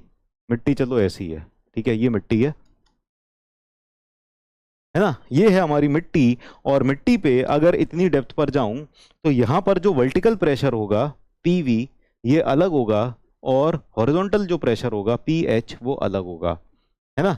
सॉइल के केस में ऐसा होता है, PV is not equal to PH, horizontal pressure और वर्टिकल प्रेशर अलग अलग होते हैं। लेकिन पानी के केस में क्या हो जाएगा, horizontal pressure, vertical pressure, side से प्रेशर, कैसा भी प्रेशर, हर डायरेक्शन से प्रेशर जो होगा वो सेम हो जाएगा, ठीक है ना। और यहां पर ये वाले केस में कैसा देखने को मिल रहा है कि हर तरफ जो प्रेशर है वो सेम ही है, ठीक है ना, है ना। अच्छा, पानी के केस में हम स्ट्रेस नहीं बोलते, पानी के केस में हम प्रेशर बोलते हैं। स्ट्रेस भी आता है, वो हाइड्रोस्टैटिक के केस में नहीं आता, वो आता है जब पानी बह रहा होता है, ठीक है ना। सो यहां पर जो स्ट्रेसेस होंगी ये पानी के अंदर जो स्ट्रेसेस हैं हाइड्रोस्टैटिक हैं, है ना, क्योंकि ये पानी की प्रॉपर्टी है कि हर डायरेक्शन से जो स्ट्रेसेस आ रही हैं वो सेम है, इक्वल है, राइट, क्लियर है, चलो बहुत ही बढ़िया। किसी ने कहा है कि अगले मेडल पर सिर्फ हमारी बारी है, अगले मेडल पर, अगले सिलेक्शन पर सिर्फ हमारी बारी है, क्योंकि खामोशी से हमारी मेहनत जारी है, ठीक है। तो क्या मेहनत जारी है?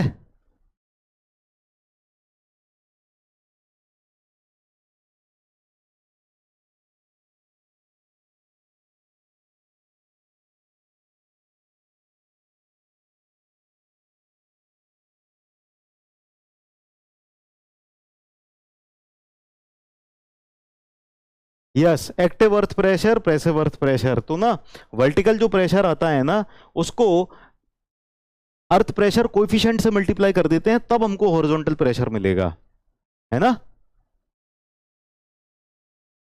वर्टिकल प्रेशर जो आ रहा होता है, वर्टिकल प्रेशर में अर्थ प्रेशर कोएफिशिएंट मल्टीप्लाई करना पड़ता है तब हॉरिजॉन्टल प्रेशर आता है। वो एक्टिव अर्थ प्रेशर कोएफिशिएंट हो सकता है या पैसिव अर्थ प्रेशर कोएफिशिएंट हो सकता है, ठीक है ना, क्लियर। तो डिपेंड करता है कि जो रिटेनिंग वॉल है वो सॉइल की तरफ मूव कर रही है, सॉइल से अवे मूव कर रही है, डिपेंड्स ऑन दैट, है ना, वो सॉइल मैकेनिक्स में आप पढ़ोगे, ठीक है। अब हम चलते हैं ग्राफिकल मेथड पर।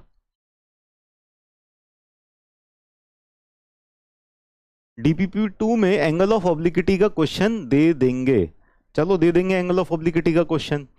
जो चीज नहीं पूछी जाती है, जो चीज मैंने कहा कि कम इंपॉर्टेंट है, उस पर आपको ज्यादा ध्यान है, ऐसे बच्चे का सिलेक्शन रुकता है, ठीक है, इस तरह के बच्चों का सिलेक्शन रुकता है। क्यों रुकता है? क्योंकि जो कम इंपॉर्टेंट है उस पर ज्यादा फोकस है, और जो ज्यादा चीजें आती हैं जो मैक्सिमम टाइम पूछी जाती हैं उन पे कम फोकस है।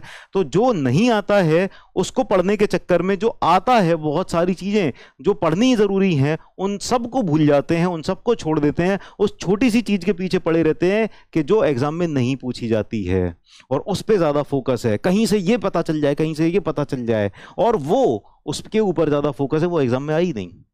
और जो आई, जो पढ़ना था, जिस पर दिमाग लगाना था, जिस पर टाइम लगाना था, उस पर लगाया ही नहीं, और एग्जाम में पीछे रह गए। अपनी अपनी चॉइस है, देखो चॉइस आपकी है, पढ़ना है पढ़ो, ये सब चीजें मैं थोड़ी मना करूंगा,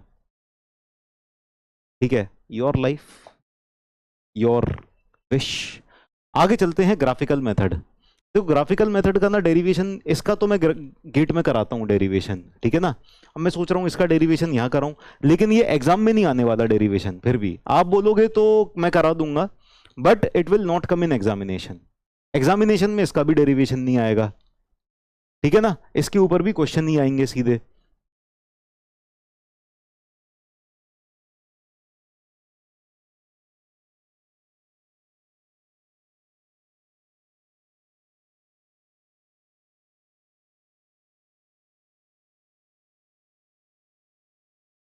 स्किप करें डेरिवेशन? ठीक है, स्किप करते हैं।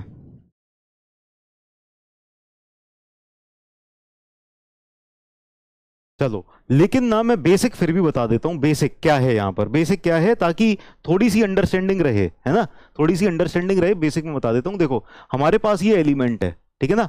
अब इस एलिमेंट के ऊपर नॉर्मल स्ट्रेस भी एक्ट कर रही है, शियर स्ट्रेस भी एक्ट कर रही है। Late us say this is the normal stress acting sigma x, ठीक है। यहां पर शियर स्ट्रेस एक्ट कर रही है tau x y. Sigma x हमको पता है, सिग्मा एक्स क्या हो जाएगा, अच्छा हाँ, सिग्मा एक्स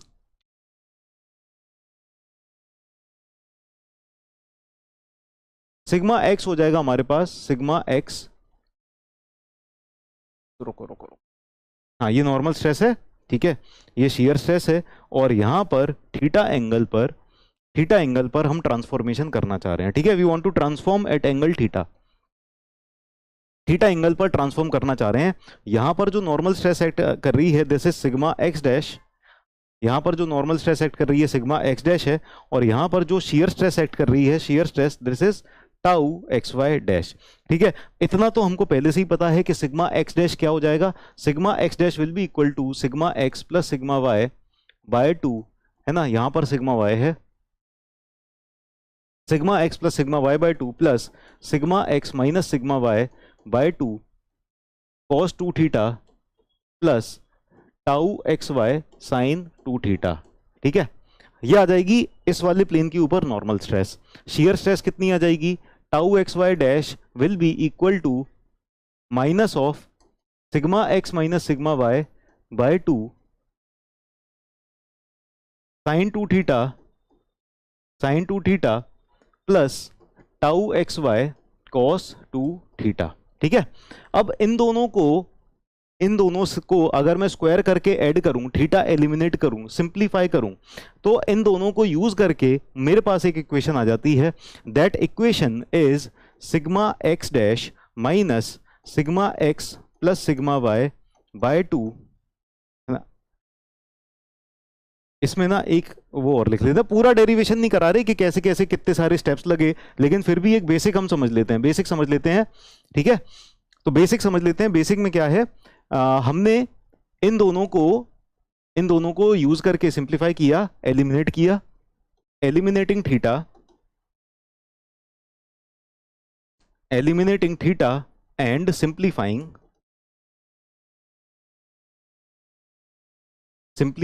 वी गेट, तो इन दोनों को थीटा एलिमिनेट करके और सिंप्लीफाई करके हमको एक इक्वेशन मिली, ठीक है। अब वो इंपॉर्टेंट नहीं है कि क्या क्या स्टेप है, वो ट्रिग्नोमेट्री वाले स्टेप है, वो मैथमेटिकल स्टेप है, ठीक है ना। मैथमेटिकल स्टेप्स अगर आपको करने कर लो, लेकिन ना एग्जाम में आने वाले हैं, ठीक है। बेसिक कॉन्सेप्ट मैंने बता दिया कि ये जो नॉर्मल स्ट्रेस आ रही है और ये शियर स्ट्रेस आ रही है, नॉर्मल स्ट्रेस और शियर स्ट्रेस किसी भी इंक्लिनेशन पर, इन दोनों को आपस में एक इक्वेशन में लेके आना है, एक इक्वेशन में एक साथ लेके आना है कि दोनों एक साथ एक इक्वेशन में दिखाई देने लग जाएं।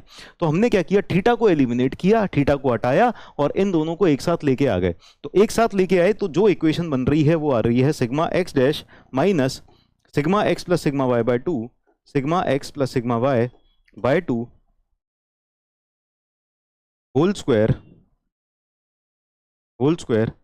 Plus tau x y dash whole square is equal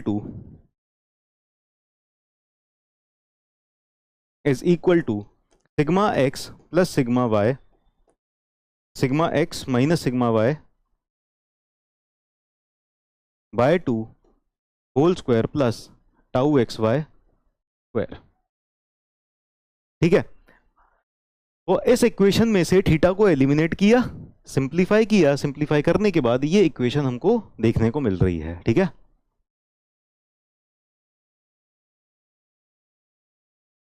देखो, क्वेश्चन में हिंदी में इसलिए नहीं रख रहा हूं,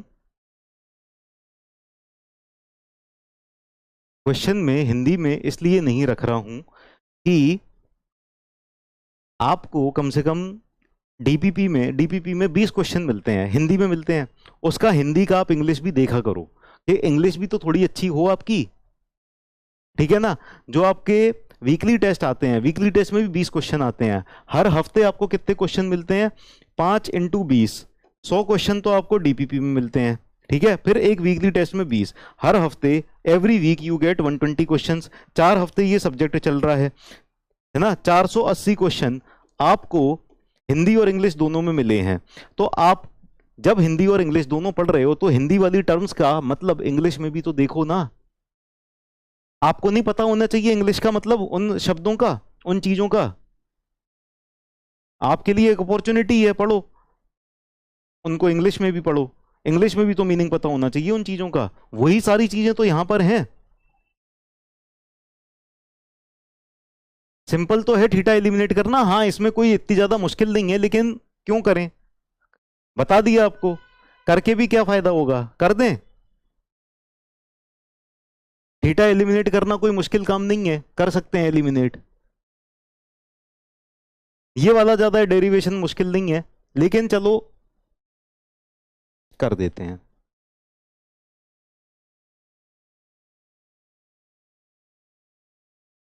ठीक है, इस वाली इक्वेशन को रीअरेंज करके हम यहां पर लिख रहे हैं। ठीक है, sigma x dash minus sigma x plus sigma y by 2 is equal to sigma x minus sigma y by 2 cos 2 theta plus tau x y sine 2 theta. ठीक है, तो ये वाली इक्वेशन को हमने रीअरेंज करके यहां लिखा, ये वाली टर्म को इधर ले गए। ठीक है ना, और ये टाउ एक्स वाई डैश वाली टर्म यहां पर है। ठीक है ना, अब इस इक्वेशन को हम बोल रहे हैं इक्वेशन 1 और इस इक्वेशन को बोल रहे हैं इक्वेशन 2। ठीक है ना, ये हो गई हमारी इक्वेशन 1, नीचे वाली इक्वेशन 1 है, ऊपर वाली इक्वेशन 2 है ना। अब इन दोनों इक्वेशंस को स्क्वायर करके ऐड कर देते हैं, squaring and adding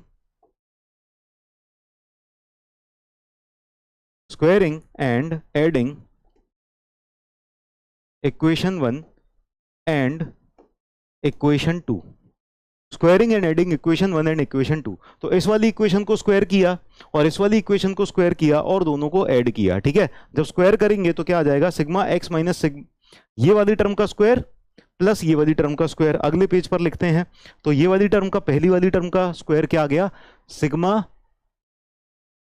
x dash minus sigma x plus sigma y by 2 whole square plus tau x y dash square is equal to, अब यहां पर स्क्वायर करते हैं तो ये हो जाएगा sigma x minus sigma y by 2 cos 2 theta, sigma x minus sigma y by 2 cos 2 theta plus tau x y sine 2 theta, tau x y sine 2 theta इसका whole square plus minus of sigma x minus sigma y by 2 sine 2 theta minus of sigma x minus sigma y by 2 sine 2 theta plus tau x y plus ही है ना, plus tau x y cos 2 theta. एक काम नहीं करें, इसको ना ऐसे कर देते हैं, पहले टाउ एक्स वाई लिख देते हैं, फिर ये माइनस करके लिख देंगे। ठीक है ना, टाउ एक्स वाई क्या है यहाँ पर, cos 2 theta, tau x y cos 2 theta minus sigma x minus sigma y by 2 cos 2 theta. ठीक है, इसका होल स्क्वायर।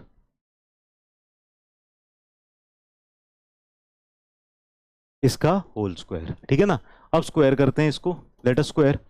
तो ये हो जाएगा, देखो sigma x minus sigma y by 2 cos 2 theta है ना, इसका जो स्क्वायर हो जाएगा sigma x minus sigma 2 by 2 इसका स्क्वायर कॉस स्क्वायर 2 थीटा। ठीक है,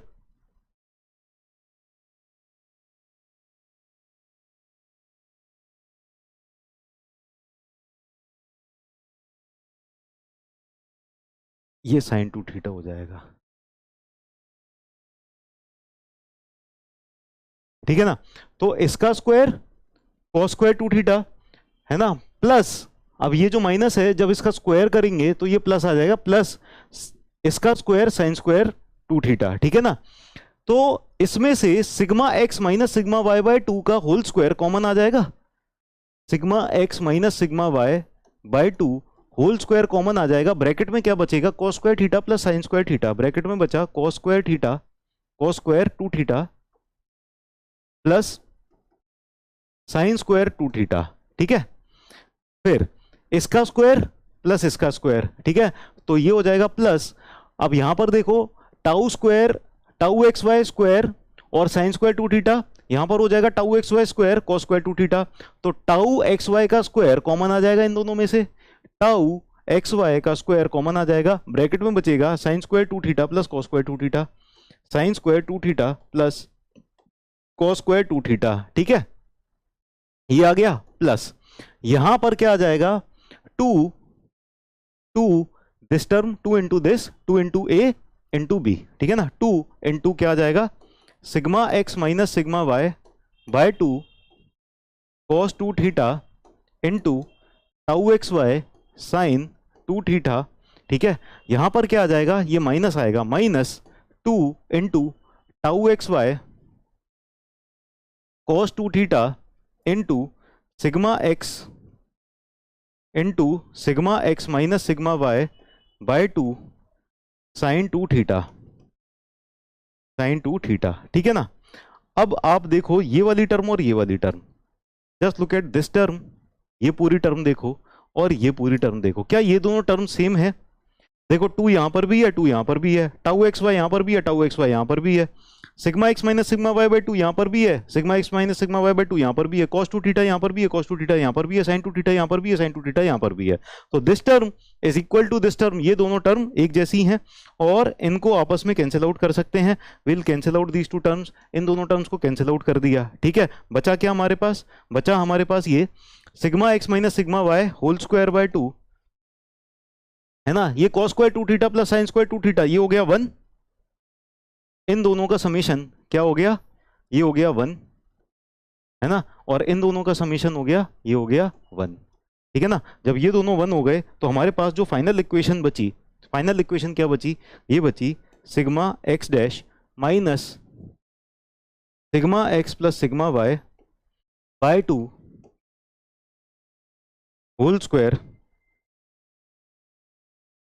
square plus tau x y dash square is equal to sigma x minus sigma y by 2 whole square plus tau x y square.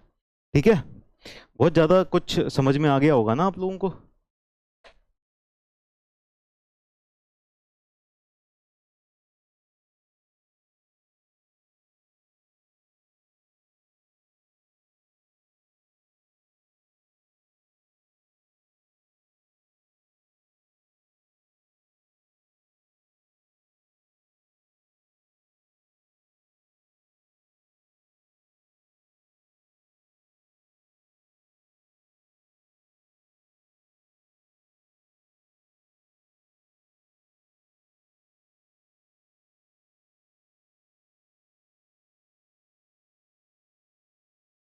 लिख लो। अच्छा ये बताओ कि अगर हम ऐसे लिख लेते कि इन दोनों इक्वेशंस में थीटा को हटा के सिंप्लीफाई करके ये आ रहा है ना, और ये सब कारस्तानी करके लिखा, तो क्या अंडरस्टैंडिंग में आपके अंतर पड़ा, क्या अंडरस्टैंडिंग में कितना अंतर पड़ गया? अच्छा सिंप्लीफिकेशन कर लिया, बहुत अच्छा लगा, चलो बहुत अच्छी बात है, चलो आपको मजा आना चाहिए, आपको अच्छा लगा तो यही हमारे दिल की खुशी है कि आपको अच्छा लगा। ठीक है, चलो अच्छा लगा तो फिर तो कोई बात ही नहीं है। ठीक, चलो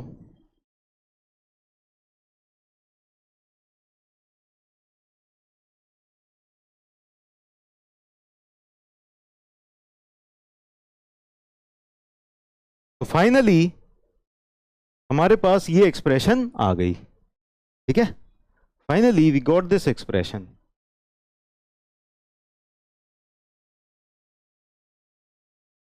ये डिफिकल्ट लेवल नहीं है, ये तो आसान थी, ये वाली तो आसान थी। ठीक है ना, जो वो वाली जो मैंने नहीं करवाई ना, जो आप लोग कह रहे थे कि सर ऐसे आप छुड़वा दोगे, हमको कुछ समझ में नहीं आएगा, है ना, और आप तो हमें रट्टू तोता बना दोगे, तो वो वाली जो छुड़वाई थी वो थी असली खतरनाक। तो उसमें आधे बच्चे गायब हो जाते, ठीक है, और फर्क कुछ नहीं पड़ना था करवाने से और ना करवाने से। कुछ लोगों को गोल्ड मेडल मिल गया, चलो सही है, चलो ठीक है, लिख लिया। तो ये वाली इक्वेशन हमें फाइनली मिल रही है, finally we are getting this equation. अब इस इक्वेशन को अगर हम थोड़ा सा क्लोजली ऑब्जर्व करें, अब मेन मेन बात आती है कि इस इक्वेशन का एनालिसिस हम कैसे कर रहे हैं, इस इक्वेशन को कैसे देख रहे हैं, है ना। चलो अब यहां पर देखो, अगले पेज पर लिखते हैं दोबारा से इस इक्वेशन को, ठीक है ना, ताकि आप मत लिखना दो बार, मैं लिख लेता हूं क्योंकि मुझे यहीं पर एनालिसिस करना पड़ेगा इसका। तो sigma x dash minus sigma x plus sigma y by two, sigma x plus sigma y by two whole square plus tau x y dash whole square will be equal to sigma x minus sigma y by two whole square plus tau x y whole square. अब एक बात बता दो, यहां पर हमको given क्या क्या चीजें थी, क्या क्या चीजें हमको गिवन थी, क्वेश्चन के अंदर क्या क्या गिवन थी। क्वेश्चन के अंदर हमें क्या क्या गिवन था, सिग्मा एक्स पता था हमको, सिग्मा वाई पता था, टाउ एक्स वाई पता था, सिग्मा एक्स सिग्मा वाई और टाउ एक्स वाई ये सारी चीजें हमको पता थी, ठीक है ना, all these things were known, ये सारी चीजें पता थी, ठीक है। तो यानी सिग्मा एक्स पता था, सिग्मा वाई पता था, टू तो पता ही है वैसे भी, ठीक है ना। तो सिग्मा एक्स, तो यानी ये टर्म हमको पता है ना पहले से, दिस टर्म इज नोन, हमको ये चीज पता है। तो इसको ना एक ऐसा करते हैं, इसको कांस्टेंट लिख लेते हैं, let sigma x plus sigma y by two will be equal to, इसको एक कांस्टेंट मान लिया, ठीक है, क्लियर। अब ये sigma x minus sigma y by two whole square, ये भी पता है ना, सिग्मा एक्स पता है, सिग्मा वाई पता है ना, और टाउ एक्स वाई भी पता है, यानी कि ये पूरी की पूरी टर्म पता है कि नहीं, ये वाली पूरी की पूरी टर्म पता है कि नहीं पता। इसको और सिंप्लीफाई करके लिख रहे हैं हम, जो जो चीजें पता हैं वो हमको पता है, उनको एज अ कांस्टेंट रिप्लेस कर सकते हैं, ठीक है। तो ये वाली पूरी टर्म पता है, ये वाली पूरी टर्म पता है, तो इसको ऐसे लिख लेते हैं, sigma x minus sigma y by two whole square plus tau x y square is equal to R square, ठीक है, इसको ऐसे लिख लिया। अब सिग्मा एक्स डैश क्या है ये हमको पता करना है, और टाउ एक्स वाई डैश क्या है ये हमको पता करना है, मतलब नॉर्मल स्ट्रेस और शियर स्ट्रेस इस इंक्लिनेशन पर, इस एंगल पर हमको ये पता करना है और ये पता करना है, ये दो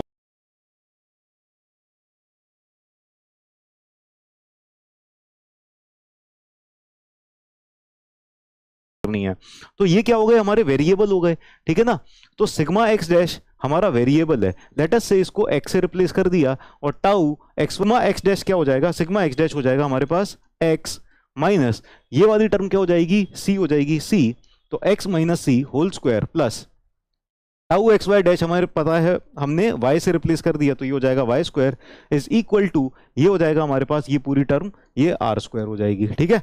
तो हमारे पास ये जो इक्वेशन है ना, ये इक्वेशन इस फॉर्म में आ गई है, ठीक है। सी हमको पता है, सिग्मा एक्स क्वेश्चन में गिवन है, मतलब हमारे पास जब नोन है ये दो स्ट्रेसेस, सिग्मा एक्स पता है, सिग्मा वाई पता है, और टाउ एक्स वाई पता है, तो इनसे हम किसी और प्लेन पर ट्रांसफॉर्म कर रहे हैं, किसी और प्लेन पर स्ट्रेसेस कैलकुलेट कर रहे हैं, है ना। तो जो हमने थीटा को एलिमिनेट करके सिंप्लीफाई करके जो इक्वेशन लेके आए वो इस फॉर्मेट में है, और उसको हमने और सिंप्लीफाई करके इस फॉर्मेट में लिख लिया, इस फॉर्मेट में लिख लिया। यहां तक किसी को कोई दिक्कत है क्या, है ना। तो हमको क्या कैलकुलेट करना था, हमको सिग्मा एक्स डैश पता करना था, तो इसको हमने एक्स से रिप्लेस कर दिया, है ना, और टाउ एक्स वाई डैश ये हमको पता करना था, ये हमको पता, टाउ एक्स वाई डैश हमको पता करना था, ये हमने वाई के फॉर्म में लिख लिया, है ना। अब ये जो इक्वेशन बन रही है, this is equation of a circle, ये वाली जो इक्वेशन बन रही है ना, this is equation of a circle, equation of a circle with centre C, 0, इसका जो सेंटर हो जाएगा ना एक्स एक्सिस पर हो जाएगा, एक्स एक्सिस पर इसका सेंटर हो जाएगा, है ना, C, 0, and radius is equal to R, and radius is equal to R. तो ये जो आर स्क्वायर है ना, ये आर रेडियस हो जाएगा, और ये जो C है ये सेंटर हो जाएगा C, 0, ठीक है ना, ठीक है। और ये इक्वेशन ऑफ सर्कल बन जाएगी। ये लिख लो जल्दी से सब लोग लिख लो जल्दी से।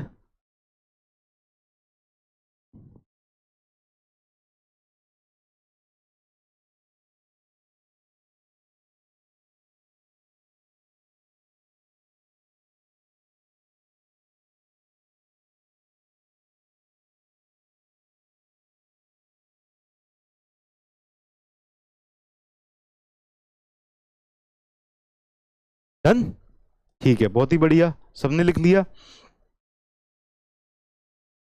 अब यहां पर जो x है वो x एक्सिस को रिप्रेजेंट कर रहा है। x is represented on x axis. x क्या है, सिग्मा x डैश, ठीक है। तो सिग्मा x डैश ये क्या है, normal stress. Normal stress x axis को रिप्रेजेंट कर रही है। x एक्सिस, नॉर्मल स्ट्रेस हमारी x एक्सिस को रिप्रेजेंट कर रही है ना। और ये शियर स्ट्रेस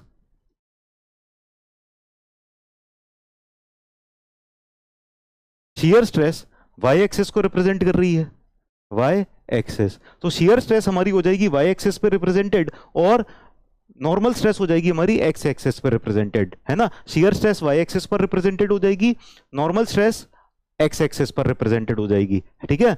और C सेंटर से C,0 सेंटर पे, C,0 का मतलब क्या हो जाएगा, C का मतलब हो जाएगा sigma x plus sigma y by 2, sigma x plus sigma y by 2, ये हो जाएगा हमारे सर्कल का centre. Sigma x plus sigma y by 2 क्या होता है, sigma x plus sigma y by 2 क्या होता है। जब हमने एनालिटिकल मेथड पढ़ा था तो sigma x plus sigma y by 2 क्या होता, normal stress on plane of maximum shear stress, normal stress on plane of maximum shear stress. तो जो नॉर्मल स्ट्रेस आएगी मैक्सिमम शियर स्ट्रेस वाले प्लेन पर, वहां पर सिग्मा x प्लस, वहां पर इसका सेंटर हो जाएगा, उतनी नॉर्मल स्ट्रेस पर इसका सेंटर होगा। यानी जिस जगह पर इसका सेंटर है ना, वहां पर मैक्सिमम शियर स्ट्रेस एग्जिस्ट कर रही होगी, ठीक है। चलिए, बहुत अच्छी बात है।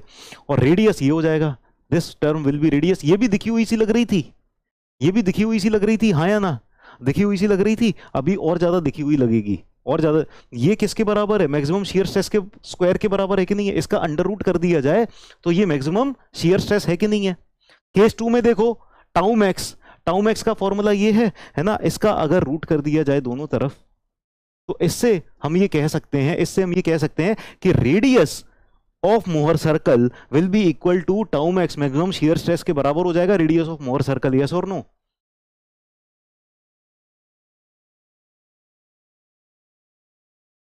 है कि नहीं है। चलो, तो अब ना हम मोहर सर्कल बना लेते हैं। मोहर सर्कल की ये सारी जो प्रॉपर्टीज है ना, दीज आर वेरी इंपॉर्टेंट, ये आपको याद होनी चाहिए। You should remember these properties, ठीक है, आपको ये प्रॉपर्टीज याद होनी चाहिए। चलिए, ठीक है, तो मोहर सर्कल बना लेते हैं जल्दी से। Let us draw the Mohr circle,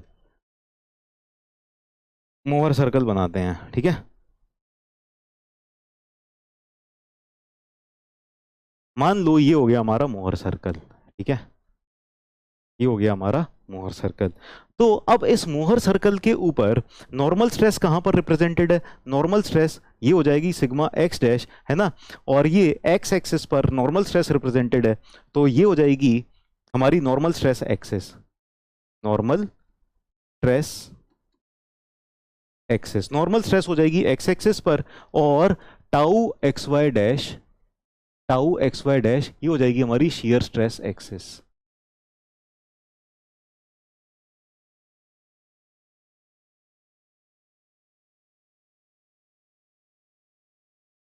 ये हो जाएगी हमारी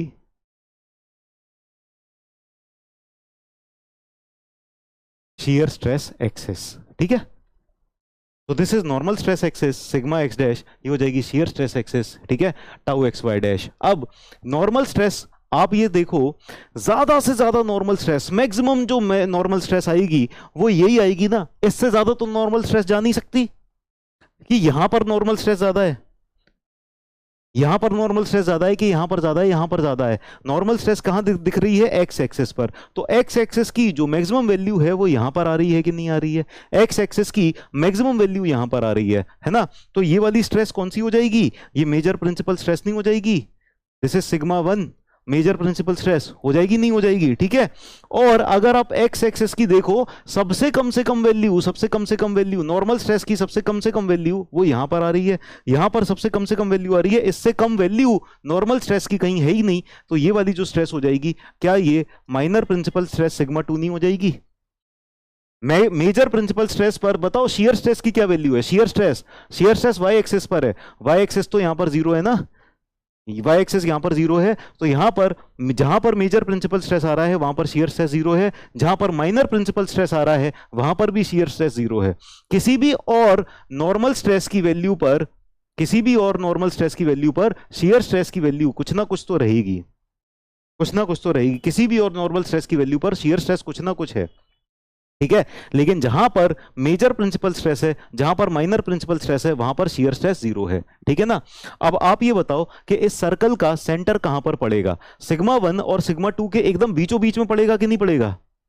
इस सर्कल का जो एक्स एक्सिस पर जो सेंटर पड़ रहा है वो सिग्मा वन और सिग्मा टू के बीचों बीच में है या नहीं? सिग्मा वन और सिग्मा टू के बीचों बीच में है या नहीं? ये एकदम सिग्मा वन और सिग्मा टू के बीचों बीच में है, यानी हम इसको सिग्मा वन और सिग्मा टू का एवरेज बोल सकते हैं। Can we call this as average of sigma one and sigma two? यहां पर सेंटर है, ठीक है। एवरेज का मतलब हो जाएगा sigma one plus sigma two by two हो जाएगा, ठीक है। या फिर sigma one plus sigma two तो कांस्टेंट है ना, sigma x plus sigma y by two भी लिख सकते हैं इसको। तो ये जो सेंटर हो जाएगा ये कैसे आ गया? ये sigma x plus sigma y by two आ गया, sigma x plus sigma y by two, या sigma one plus sigma two by two आ जाएगा, ठीक है, ठीक है, क्लियर। अब मैंने ये बताया कि ये जो नॉर्मल स्ट्रेस है, इस नॉर्मल स्ट्रेस पर शियर स्ट्रेस कितना होता है? मतलब on plane of maximum shear stress ये नॉर्मल स्ट्रेस आ जाएगी, on plane of maximum shear stress ये नॉर्मल स्ट्रेस आ जाएगी। तो यानी जिस जगह पर ये नॉर्मल स्ट्रेस है, नॉर्मल स्ट्रेस इतनी है, वहां पर मैक्सिमम शियर स्ट्रेस होगी कि नहीं होगी उस प्लेन पर? तो इस वाले प्लेन पर, इस वाले प्लेन पर क्या शियर स्ट्रेस मैक्सिमम देखने को मिल रही है? क्या शियर स्ट्रेस इस वाले प्लेन पर मैक्सिमम देखने को मिल रही है? बताओ किस किस को दिखाई दे रहा है कि यहां पर जो शियर स्ट्रेस है वो मैक्सिमम है? Shear stress is maximum at this point, दिखाई दे रहा है? Are you able to see maximum shear stress on this plane? Yes. तो ये वाली जो शियर स्ट्रेस है, this shear stress, this is tau max, है ना। वाई एक्सिस पर अगर वाई एक्सिस के अलोंग चलोगे तो इससे ज्यादा मैक्सिमम शियर स्ट्रेस आपको देखने को ही नहीं मिलेगी। तो ये वाली जो वैल्यू आ रही है, this is maximum shear stress, tau max, this is maximum shear stress, yes और नो?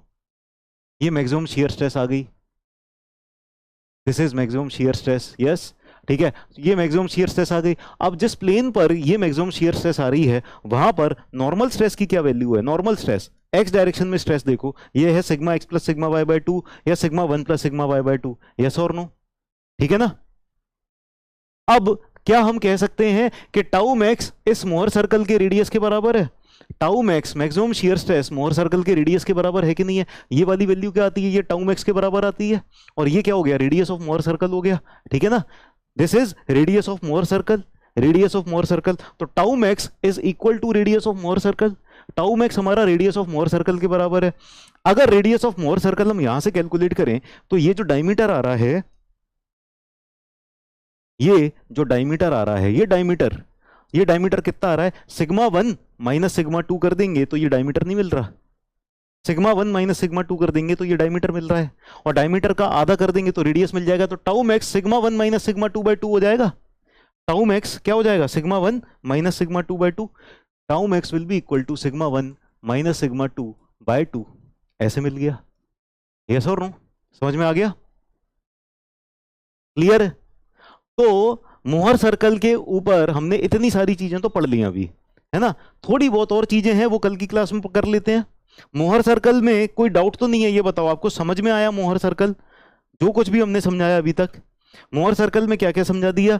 मेजर प्रिंसिपल स्ट्रेस यहां पर आ रही है, माइनर प्रिंसिपल स्ट्रेस यहां पर आ रही है, ठीक है। सेंटर कहां पर हो जाएगा? इन दोनों के एवरेज पर हो जाएगा। एवरेज क्या होता है? दोनों को ऐड करके डिवाइडेड बाय टू कर देंगे, ये दो क्वांटिटीज का एवरेज होता है। तो सेंटर इन दोनों के जस्ट बीचों बीच में है, एवरेज पर है, ठीक है ना। मैक्सिमम शियर स्ट्रेस यहां पर है, जहां पर भी एवरेज शियर स्ट्रेस आ रही है उस वाले प्लेन के ऊपर आपको मैक्सिमम शियर स्ट्रेस देखने को मिलेगी, है ना। और टाउ मैक्स हमने देख लिया, टाउ मैक्स कितना आ जाएगा, सिग्मा 1 माइनस सिग्मा 2 के बराबर, और ये जो टाउ मैक्स हो जाएगा ये मोहर सर्कल के रेडियस के बराबर हो जाएगा, चाहे किसी भी डायरेक्शन में। Tau max will be equal to radius of Mohr circle. ठीक है, अभी तक सब कुछ समझ में आया ना? ठीक है, तो आज की क्लास यहीं खत्म करते हैं। तो हमने एनालिटिकल मेथड के सारे फॉर्मूले देखो याद करने पड़ेंगे आपको, एनालिटिकल के सारे फॉर्मूले आपको याद करके आना है नेक्स्ट क्लास में। और एनालिटिकल के फॉर्मूले याद करने के साथ फिर आपको मोहर सर्कल भी थोड़ा समझना है, रिवाइज करके आना है। थोड़े से क्वेश्चन किए हमने, हम कल की क्लास में कोशिश करेंगे और खूब सारे क्वेश्चंस करें। ठीक है, क्लियर है? तो सफर की थकान है वहां तक कि कुछ निशान रहे, सफर की थकान है वहां तक कि कुछ निशान रहे, चले चलो कि जहां तक ये आसमान रहे, चले चलो कि जहां तक ये आसमान रहे, ये क्या उठाए कदम कि आ गई मंजिल, मजा तो तब है कि पैरों में कुछ थकान रहे, है ना।